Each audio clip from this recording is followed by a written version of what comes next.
Assalamualaikum, selamat datang di channel kesayangan Anda.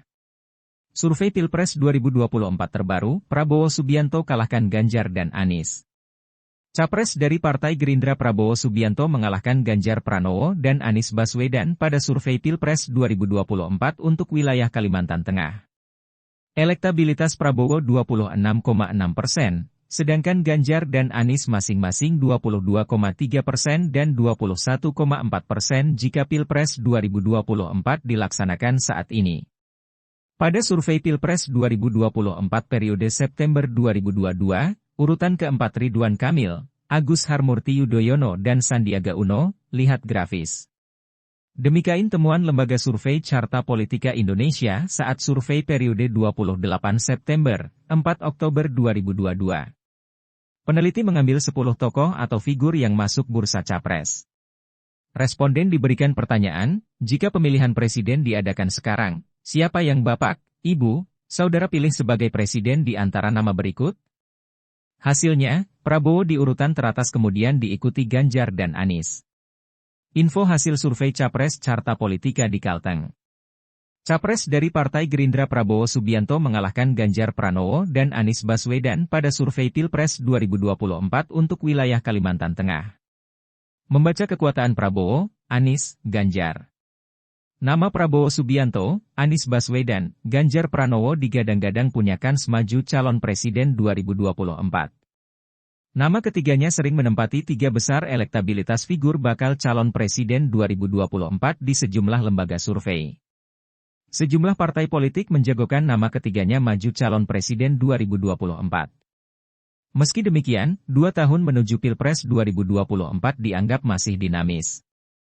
Lantas, bagaimana kekuatan dan elektabilitas ketiganya maju Capres 2024?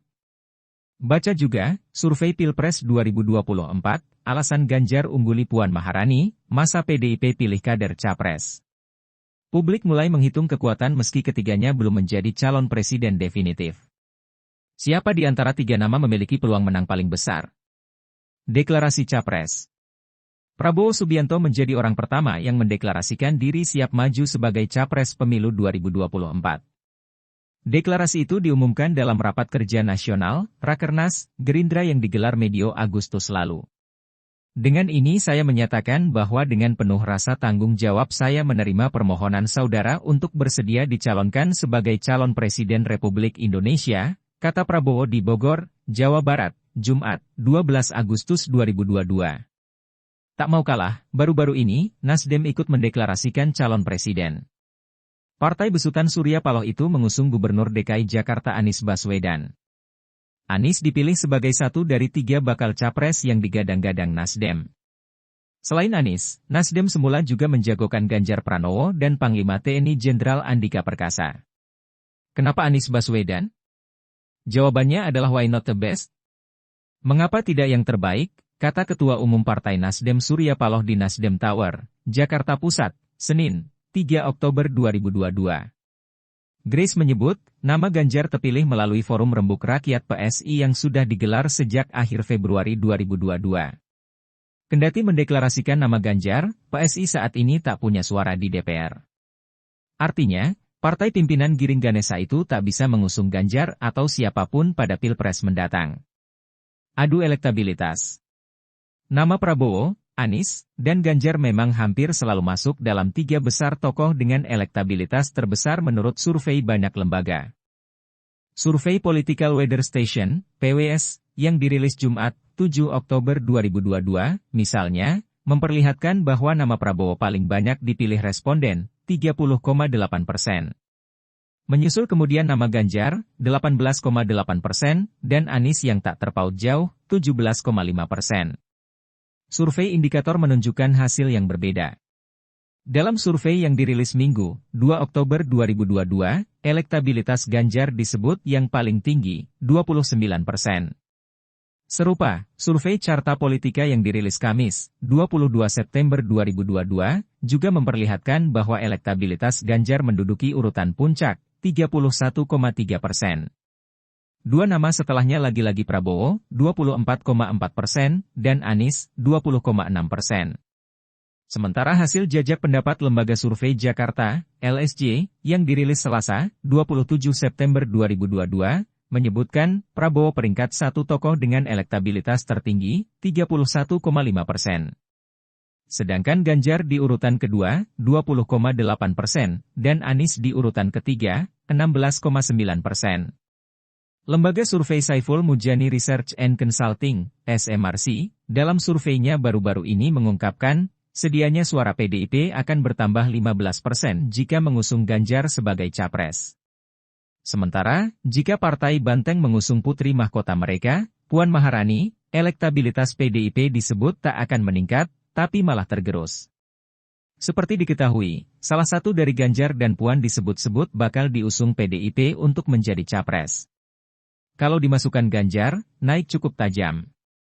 Intinya, bukan soal persennya, Ganjar memperkuat PDIP secara signifikan. Persisnya, kata pendiri SMRC, Saiful Mujani dikutip dalam tayangan YouTube SMRC TV, Kamis, 29 September 2022.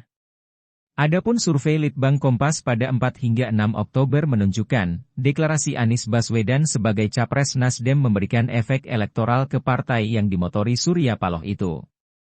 Hasil jajak pendapat Kompas mencatat, sebagian besar responden, 49,5%, meyakini apa yang dilakukan Nasdem dengan mendeklarasikan nama Anies sebagai bakal capresnya, misalnya, diyakini akan mampu menaikkan perolehan suara Nasdem pada pemilu 2024, kata peneliti Litbang Kompas. Rangga Eka Sakti dikutip Harian Kompas, Senin, 10 Oktober 2022. Siapa menang? Melihat situasi politik terkini, Direktur Lembaga Kajian Politik Nusakom Pratama Ari Junaidi mengatakan, tingkat persepsi publik terhadap capres bergantung oleh cara pendekatan mereka ke calon pemilih. 3 nama yang telah dideklarasikan sebagai capres yakni Prabowo, Anies, dan Ganjar merupakan peraih elektabilitas terbesar versi survei sejumlah lembaga. Dari 3 nama, menurut Ari, tingkat elektabilitas Prabowo sudah maksimal dan tidak bisa naik lagi. Mengapa bisa begitu? Prabowo dengan posisinya sebagai pejabat publik yaitu Menhan, Menteri Pertahanan, maka performance hanya tergantung kepada kiprahnya yang intens sebagai Menteri dan Ketua Umum Gerindra, kata Ari kepada Kompas.com, Senin, 10 Oktober 2022. Jejak rekamnya yang selalu gagal di pilpres-pilpres sebelumnya menjadi handicap, rintangan, bagi Prabowo, tuturnya. Sementara, kata Ari, elektabilitas Anies bisa saja naik jika partai yang mendukungnya bekerja secara tepat. Nasdem sangat mungkin mengolah pencitraan Anies dan dukungan dari simpatisannya dengan maksimal. Jika berhasil, Nasdem pun bakal diuntungkan oleh pencalonan Anies. Akan tetapi elektabilitas Anies akan berpotensi menurun jika Nasdem gagal membantah dan mengolah isu Anies adalah toleran dengan praktik politik identitas, ujar Ari. Lain Prabowo dan Anies, lain lagi dengan Ganjar. Menurut Ari, Gubernur Jawa Tengah itu justru mendapat simpati publik dengan besarnya tekanan dari PDIP kepadanya. Oleh publik, Ganjar dianggap sebagai political victim alias korban politik karena serangan-serangan PDIP ke dirinya.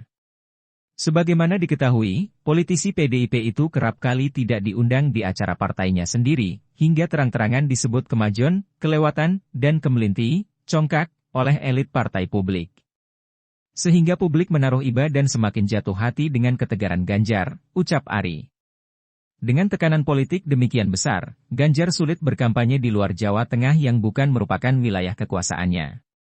Namun begitu, Ari menyebut, keterbatasan itu justru dimanfaatkan Ganjar dengan memaksimalkan berkampanye di media sosial. Ari yakin, dengan situasi politik demikian, nama Ganjar justru akan semakin melejit mendekati gelaran pemilu 2024.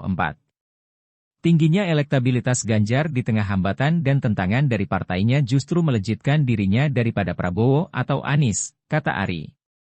Saya berkeyakinan Ganjar adalah kuda hitam dalam pilpres mendatang, tutur dosen Universitas Indonesia itu.